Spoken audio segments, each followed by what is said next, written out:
Christmas trees on this farm and lots of different Yeah, you try to get yourself crawling now, aren't you? farmer clients tell me Mr. Wriggles. I am busy. Mr. Wriggles. They're ready for Christmas.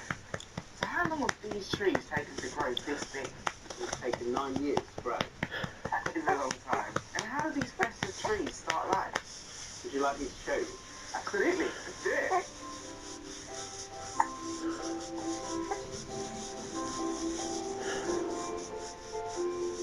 So farmer clients, these the baby Christmas trees.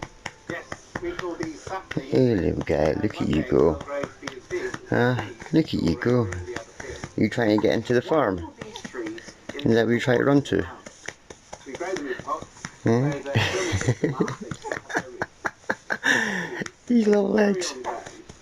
Yeah, you're so funny. How are you so gorgeous?